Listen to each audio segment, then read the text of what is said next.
On essaye d'avoir depuis 4-5 ans maintenant, et encore plus depuis 3 ans, une action voilà, proactive d'aller vers les usagers.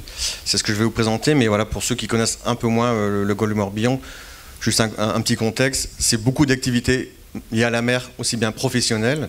On va une centaine de chantiers ostréicoles, pêcheurs embarqués, pêcheurs à pied, navires à passagers. Il y a une grosse activité professionnelle maritime et une grosse activité loisirs, école de voile, kayak, plongeurs, j'ai pas mis les randonneurs, etc. Pêche à pied de loisirs, je les cite parce qu'on en a vraiment beaucoup, mais même si après j'en reparlerai pas. J'estime qu'on n'est pas dans le nautique. Mais voilà, c'est vrai qu'on a vraiment du monde, entre guillemets, beaucoup d'usages, de plus en plus d'usages et de plus en plus d'usagers par usage. Et cette carte, donc, qui est peut-être un peu petite pour la voir du fond, mais elle nous sert énormément, cette carte, auprès des usagers. Elle plaît beaucoup aux plaisanciers, par exemple, parce que sur cette carte qu'on réactualise très régulièrement, celle-là, elle est de 2018 même, non 2017 celle-là, et ben, il y a tout ce qu'il faut savoir quand on veut naviguer dans le golfe. Où est-ce qu'on a le droit de mouiller, la vitesse, ne pas débarquer, etc. Où est-ce qu'on peut pêcher, pas pêcher. Ça synthétise, elle plaît beaucoup cette carte, et c'est une bonne porte d'entrée du coup qu'on va avoir des usagers.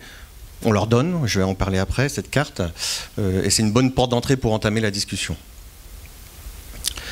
Alors c'est vrai qu'on a beaucoup, on m'a demandé d'insister un peu sur cet aspect-là. Il y a pas mal d'outils. Si déjà je mets de côté tout ce qui est SNIEF, ZICO, Ramsar, Natura 2000, site classé, c'est inscrit, etc. Et on a tout ça dans le golfe du Morbihan, et je n'ai pas cité tout le monde. Et on a aussi surtout un parc naturel régional, un schéma de mise en valeur de la mer qui est en révision. C'est la première fois qu'un SMBM est en révision en France, dont un outil de planification en mer mené par l'État. Natura 2000, sur les habitats et sur les oiseaux, on est opérateur Natura 2000 sur le golfe, le parc, et il y a également une réserve nationale de chasse et de faune sauvage qui est gérée par l'ONCFS. Donc voilà, ces 4 outils-là, on va dire, pour résumer, sont peut-être un peu les 4 outils sur lesquels on peut s'appuyer pour gérer, pour sensibiliser, pour travailler avec les usagers du territoire, avec des outils réglementaires et non réglementaires. Le parc naturel régional n'a pas d'outils, n'a pas de valeur réglementaire. On n'en veut pas, entre guillemets, chacun son boulot aussi. Donc nous, voilà, mais par contre, on travaille très bien et de mieux en mieux avec les services de l'État, notamment avec les DDTM, qui est l'État qui coordonne, le service de l'État qui coordonne le SMVM, qui lui a un pouvoir réglementaire. Et je vais essayer de le montrer un peu dans mes slides, que voilà, nous on est sur le terrain, on mène des démarches de concertation, de participation. L'État a aussi, à lui, son pouvoir réglementaire qu'il peut faire jouer ou pas. Alors c'est pas si simple que ça, hein, c'est pas que ça, mais on joue aussi là-dessus, sur cette complémentarité qu'on a avec l'État. Alors je vais essayer de montrer les actions proactives qu'on essaie d'avoir depuis 5-6 ans maintenant. J'ai discuté avec Céline là, des Glénans, qui doit être quelque part par là, je ne la vois pas. Ça fait 5 ou 6 ans que chaque début de printemps, j'interviens auprès des moniteurs qui vont faire la saison sur l'île d'Ar pour dire un peu qu'est-ce qu'il faut savoir qu'on vient naviguer dans le golfe du Morbihan, ou qu'est-ce qu'il faut savoir qu'on va être moniteur de voile dans le golfe du Morbihan, en dehors d'enseigner la voile, et ça je ne vais pas leur apprendre, je ne serais pas capable. Mais par contre, on a énormément de petites spécificités dans le golfe. Des îles où on peut débarquer, d'autres on ne peut pas débarquer. On peut débarquer entre telle date et telle date. On peut pêcher à tel endroit et pas à tel endroit. On peut pêcher avant telle heure et après telle heure, à tel endroit, mais pas tel autre endroit. Voilà. Nul n'est censé ignorer la loi, mais pas grand monde la connaît. Et je comprends tout à fait. Donc nous, notre rôle, à nous, c'est aussi d'aller apporter ces informations à ces usagers parce qu'ils n'ont pas le temps ou ne prennent pas le temps de le faire. Donc on intervient auprès de ces encadrants de clubs de voile, de kayak, de plongée, d'aviron, etc. En demi-journée, là ou plus, fin janvier, là, on va faire 2 jours de formation, entre guillemets, auprès de l'ensemble des moniteurs de voile de 47 degrés nautiques, là, dans le golfe du Morbihan. Et ça peut se faire, voilà. Une fois qu'on aura fait là, les 4 clubs de 47 degrés nautiques, il n'y aura pas un club de kayak ou de voile du golfe où on ne sera pas intervenu au moins une fois. Et puis il y a les gens comme les Glénans où ça fait 5 ou 6 fois qu'on intervient depuis 5 ou 6 ans. Donc ça c'est intéressant aussi de pouvoir y retourner de temps en temps, pas nécessairement chaque année, mais pourquoi pas, mais parce que la réglementation, les spécificités maritimes du golfe, elles peuvent évoluer aussi. Donc d'apporter aussi qu'est-ce qui a changé par rapport à l'année dernière. Donc ça, c'est plus sur le côté réglementaire, mais on essaye aussi d'aborder tout autre sujet, et on en parlait à la pause là, avec Céline, de l'intérêt aussi d'aborder d'autres sujets. Donc on va parler des fonds marins, on va parler du changement climatique, on va parler, nous on gère une île qui s'appelle Ilure, qui appartient au Conservatoire du littoral. Il y a 25 000 plaisanciers chaque année qui débarquent sur cette île par leurs propres moyens. Donc c'est 25 000 personnes, pour nous, qu'on peut potentiellement sensibiliser à divers sujets. Ceux-ci, s'ils descendent sur Ilure, ils vont aussi peut-être débarquer sur d'autres îles du Golfe. Donc en fait, en leur disant ce qu'ils peuvent faire, ne pas faire, quand on vient sur une île du Golfe, ou mouiller, ou ne pas mouiller, etc., ben, on espère qu'ils vont aussi reproduire ces gestes-là quand ils vont aller sur d'autres îles. Donc voilà, c'est aussi un vecteur de sensibilisation qui nous semble important. Et je reviendrai sur le petit guide qu'on peut distribuer également. Mais voilà, on n'aborde pas que le côté qu'est-ce que je peux faire ou qu'est-ce que je ne peux pas faire. On essaie d'aller plus largement. Et ça a été dit un petit peu par Nicolas, je crois qu'il disait, pour lui, un plaisancier peut être un ambassadeur, pour moi aussi. Et pour moi, un encadrant d'un club de voile, de plongée, de kayak, peut être encore plus un ambassadeur qu'un plaisancier lambda, parce que, et je sais que ça, ils le font tous plus ou moins, d'autres beaucoup plus, que les moniteurs qu'on va les former, hein, toujours entre guillemets, ben je sais qu'il y en a qui repassent les messages aux membres de leur club, aux touristes qui font les stages à la semaine, l'été, etc. Donc voilà, ce qui est intéressant, c'est pas que nous on leur passe des messages, c'est intéressant, mais c'est aussi que eux retransmettent tout ou partie de ces messages à leurs stagiaires à l'année ou à la semaine. On travaille aussi directement auprès des plaisanciers. Là, on n'est plus sur le plaisancier lambda, celui qui n'est pas dans un club, celui qui n'est pas fédéré. Et là, le choix qu'on a fait depuis 3 saisons maintenant, c'était la 3e saison, c'est qu'on a des bateaux au parc naturel régional. On a 1 ou 2 médiatrices, ça fait 3 ans que c'est des filles, qui vont sur l'eau, à la rencontre des plaisanciers. Il y a Anne qui est là au fond de la salle, qui est une des 2 personnes qui étaient là cet été. Anne travaille chez nous à l'année, mais une de ses missions l'été, c'est celle-ci. Et on va à la rencontre des plaisanciers. Les plaisanciers, ils ne viennent pas à notre bureau chercher l'information, ils ont raison, ils ont autre chose à faire. Donc nous, on va vers eux sur le plan d'eau. Et on les aborde quand ils sont au mouillage ou au ponton avant qu'ils soient partis, ou quand ils rentrent le soir, ou quand ils sont au mouillage forain en train de pique-niquer, de faire la sieste, de pêcher ou je ne sais quoi. Jamais pendant qu'ils naviguent. Mais c'est vraiment quelque chose qui fonctionne très très bien. Voilà, en 3 ans, on a abordé 2000 bateaux dans le Golfe du Morbihan. Je ne l'ai pas dit, le Golfe du Morbihan, c'est 7000 mouillages et ou place au port. Il y a un numerus clausus, il n'y en a pas plus, il n'y en aura pas plus. Ça, c'est une disposition du schéma de mise en valeur de la mer. On peut avoir plus de bateaux sur l'eau, hein, mais il y a 7000. Donc voilà, quand on a touché 2000 bateaux en 3 ans, on a commencé à toucher voilà, un petit tiers sans doute des plaisanciers du Golfe. Donc ça commence à faire du monde. Il y a toujours 2, 3 plaisanciers en moyenne. Donc voilà, on estime qu'on a touché 5 à 6 000 personnes par cette action-là, par une discussion bilatérale entre nos médiatrices et les plaisanciers en direct. Et ça dure de 5 minutes à 10, 15, 45 minutes parfois, quand il y a beaucoup de questions. Et c'est ça qui est vraiment intéressant, quand ça dure un peu et qu'on peut apporter des messages. Et ça a été un petit peu dit. Alors nous, on n'est pas avec notre feuille à poser nos questions. On veut que ce soit un peu convivial comme discussion. Mais on récupère beaucoup de données. On récupère énormément de données quand on a ces échanges. On passe des messages et on récupère énormément de données.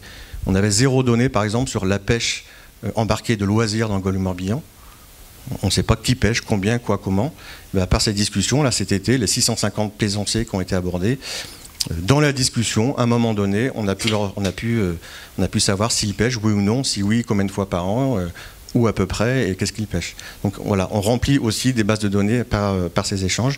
Et cette action est très très bien accueillie par les plaisanciers, notamment parce que voilà, c'est nous qui allons vers eux, et ça leur a, sinon les 5, 10 ou 30 minutes qu'ils n'ont pas perdu, parce que s'ils ont accepté de discuter avec nous, nous, un plaisancier qui ne veut pas discuter, on repart en fait. Donc voilà, on lui donne notre guide de bonnes pratiques avec la carte et on repart. Mais souvent, je dis, ça dure plus longtemps, donc ça veut dire que c'est le plaisancier qui avait aussi envie de discuter. Une autre action qu'on mène, c'est sur les fonds sous-marins. Depuis 2004 maintenant, on travaille avec les clubs de plongée, 25 à 30 000 plongées par an, le Golfe du Morbihan en bouteille. Et un peu comme un peu partout, ça a été évoqué ce matin avec Sylvie ou d'autres, hein, voilà, des plongeurs qui viennent, qui jettent l'ancre, qui plongent, qui remontent l'ancre et qui partent. Et c'est l'ancre qui va aller raguer les fonds. Et en raguant les fonds, elle va éventuellement arracher quelques espèces. Là, c'est des corinactis. Sur la diapo suivante, on voit des gorgones. Et du coup, voilà, des plongeurs qui viennent nous voir, ça c'est vraiment important. Déjà, quand l'usager, hein, sans être péjoratif, il vient nous voir, il nous dit « Est-ce que vous pouvez nous aider à continuer à observer, à faire notre pratique ?» mais on voudrait avoir moins d'impact sur les milieux. Donc déjà, c'est vachement plus facile de travailler avec ce type d'usager, puisqu'il est volontaire pour le faire. Et donc là, ça a bien marché, on a fait de l'acquisition de données, on a mis en place des mouillages, on a signé une charte des bonnes pratiques contractuelles, un peu sur l'exemple de ce qui a été dit avant. On a 5 mouillages aujourd'hui pour les plongeurs, on va passer à 8 si tout va bien courant 2019, parce que ce sont les clubs de plongée ou les plongeurs individuels qui nous demandent d'en mettre plus, parce que ça les intéresse, et du coup, depuis même quelques années, ils participent financièrement à l'entretien et au paiement de la redevance domaniale à l'État de ces mouillages qui sont gérés par le parc. Donc c'est symbolique, hein, c'est 30 € par mouillage et par an. On a 5 mouillages aujourd'hui, 8 demain.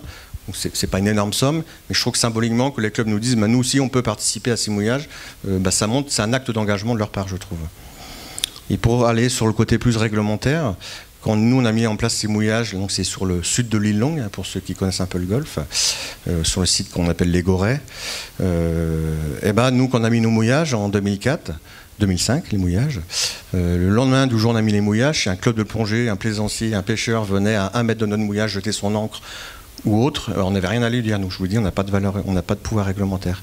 Donc l'État, lui, le préfet maritime, a pris un arrêté d'interdiction du mouillage forain et créant un cantonnement de pêche. C'est-à-dire qu'il y a une petite zone, alors c'est minuscule à l'échelle du Golfe, mais sur cette petite zone du sud de l'île Longue, où il y a la moitié de nos 30 000 plongées par an, et aujourd'hui, je ne dis pas qu'il n'y a jamais personne qui a jeté son ancre ou autre, mais vraiment pas beaucoup, parce qu'il y a aussi une forme d'auto-surveillance par les plongeurs qui viennent là tous les jours. C'est un site où on peut plonger tous les jours de l'année, les conditions font que c'est possible. Du coup, ça fait une quinzaine d'années qu'il n'y a pas eu d'engin de pêche ou de mouillage jeté dans cette zone. On a pu faire un suivi avec des plongeurs scientifiques et on a un plus fort développement des jeunes gorgones sur ce site que sur les sites où on n'a pas mis de mouillage. Donc c'est ça qui est aussi intéressant, c'est de pouvoir montrer que l'action qu'on a menée, elle a eu un effet positif. J'avance. Je crois qu'il me reste 2 diapos. Quelque chose qu'on a fait dernièrement, tout ce qu'on fait là, c'est aussi pour éviter ce qu'on a fait là il y a 2 ans. Il y avait un problème entre un ostréiculteur, qu'on connaît bien par ailleurs, qui est un des derniers qui fait des huîtres à plat. Je ne vais pas parler des techniques d'élevage, mais là, un des derniers qui élève encore ses huîtres à plat, et qui se faisait piquer plusieurs kilos d'huîtres par jour l'été, parce que des kayakistes, il est sur une île, ces parcs sont sur une île, et entre 2 îles en l'occurrence, entre l'île d'Ars et une autre petite île, il y a à marée basse des kayakistes pour gagner du temps, mettent pied à terre ou pied dans la vase, et traversent à pied en portant le kayak. Et en traversant, il y avait une multitude d'huîtres sous leurs pieds, donc forcément ça fait hyper envie. Et ils s'en ont fait piquer comme ça quelques dizaines. Ça a un peu mal fini, il y a une plainte qui a été déposée au tribunal par un kayakiste, parce que ce ostréiculteur à un moment donné avait un peu disjoncté, il y a un kayakiste qui a pris pour tous les autres. Et du coup, les ostréiculteurs, donc le comité régional à la conchyliculture et le Canoë Kayak Club de Vannes, qui est le gros club du Golfe associatif, nous ont contactés, ils nous ont dit, est-ce que vous, le parc, vous ne pouvez pas nous aider à animer une médiation entre les ostréiculteurs et les kayakistes, parce que ni l'un ni l'autre, on s'en sent légitime pour le faire, parce qu'on est forcément jugé parti. Et du coup, c'est ce qu'on a fait, et tout ça pour arriver à la dernière ligne, c'est que des kayakistes qui pourtant pratiquaient depuis 10 ans ou 15 ans, ne savaient pas que aujourd'hui, en 2018, on peut encore élever des huîtres à plat. Dans leur esprit, c'était forcément des huîtres dans des poches en plastique, poches posées sur des tables.